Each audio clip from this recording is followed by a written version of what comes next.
نبی کریم صلی اللہ علیہ وسلم کا ارشاد ہے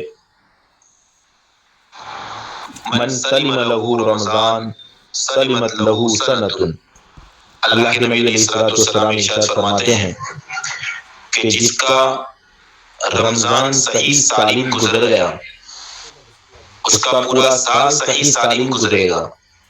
جس کا رمضان اللہ کی اطاعت میں گزرا اس کا پورا سال اللہ کی اطاعت میں گزرے گا۔ جس کا رمضان اللہ کی نافرمانی میں گزرا اس کا پورا سال اللہ کی نافرمانی میں گزرے گا۔ اس لیے ہم تمام ایک عزم کرے، ارادہ کرے کہ آنے والا رمضان کچھ الگ سا رمضان ہو۔ ہم اس کو اس طور پر گزارے کہ یہ ہماری زندگی کا آخری رمضان ہو، اس لیے کہ ہماری موت کا کوئی بھروسہ نہیں، کسی کی موت کا کوئی بھروسہ نہیں۔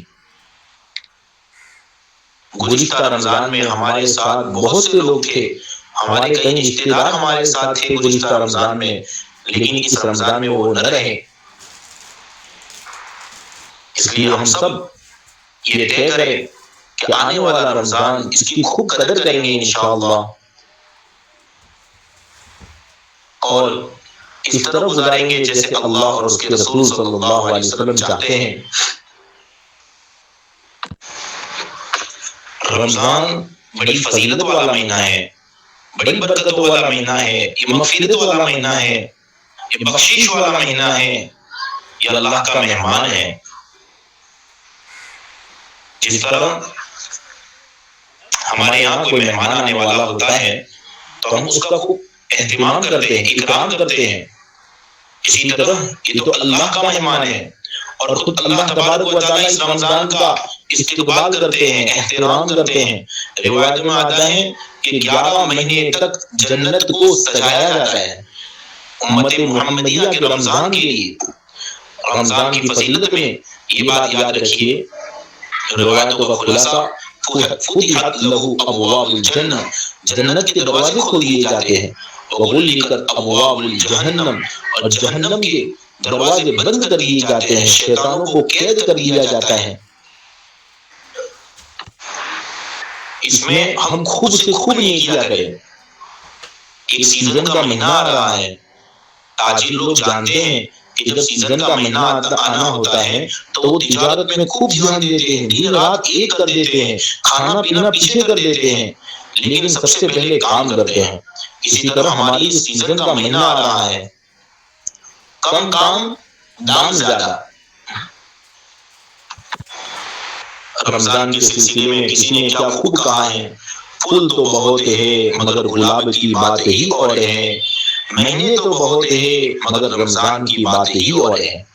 روایتوں کا خلاصہ ہے، اللہ کے نبی علیہ الصلوۃ والسلام ارشاد فرماتے ہیں اگر میری امت کو رمضان کے ثواب کا پتہ چل جائے تو وہ یہ تمنا کرے کہ پورا سال رمضان ہو۔ ہمارے کتنے رمضان گزر چکے ہیں، کسی کے 30، کسی کے 40، لیکن ہمارا یہ آنے والا رمضان بالکل مختلف ہونا چاہیے کہ جس میں ہم خوب سے خوب نیکیاں کریں، اور سب سے اہم جو عبادت ہوگی اس میں روزہ جو فرض ہے، اس لیے روزے کے اعتبار سے ہم تمام تیار رہیں کہ مکمل مہینے کے روزے رکھنے ہیں۔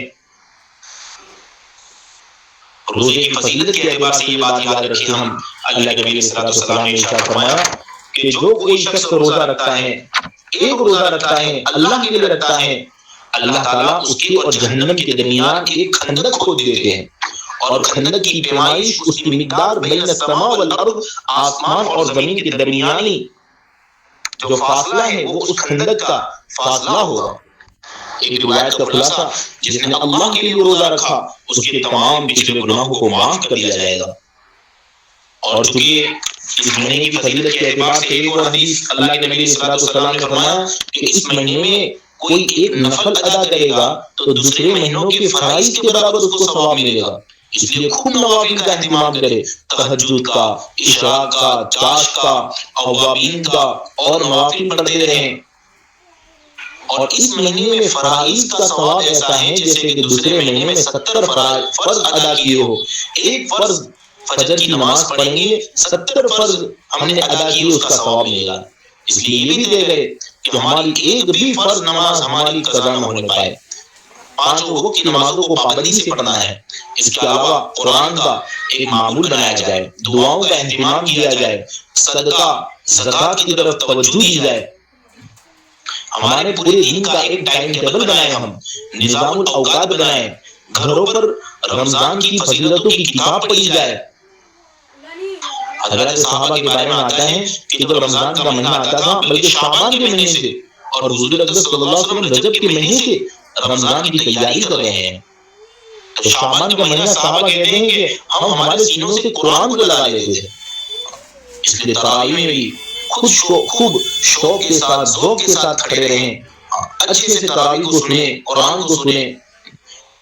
قرآن سے آج امت کا تعلق ٹوٹ چکا ہے، اس لیے آج امت ہر جگہ بدنام ہو چکی ہے۔ وہ زمانے میں معزز تھے مسلمان ہو کر، اور ہم خوار ہو گئے تاریخ قرآن ہو کر۔ آج ہم نے قرآن کو چھوڑ دیا ہے۔ بہت سے لوگ قرآن کو دیکھ نہیں پاتے ہیں، کوئی پڑھ نہیں پاتا ہے، کوئی پڑھتا ہے سمجھ نہیں پاتا، کوئی سمجھتا ہے سیکھتا نہیں ہے، عمل نہیں کرتا ہے۔ اس لیے اللہ کے واسطے اس رمضان میں ہمارا اور قرآن کا ایک تعلق ہو جائے، ہم قرآن کے دیوانے ہو جائے، ہمیں قرآن کی عادت لگ جائے۔ کسی کو کیا لت، مجھے قرآن کی لت۔ کوئی کہے کہ یہ مرغی والا ہے، کوئی کہے یہ بیکری والا ہے، کوئی کہے یہ گاڑی والا ہے، یہ کمپنی والا ہے، کوئی ہمیں کہہ دے یہ تو قرآن والا ہے۔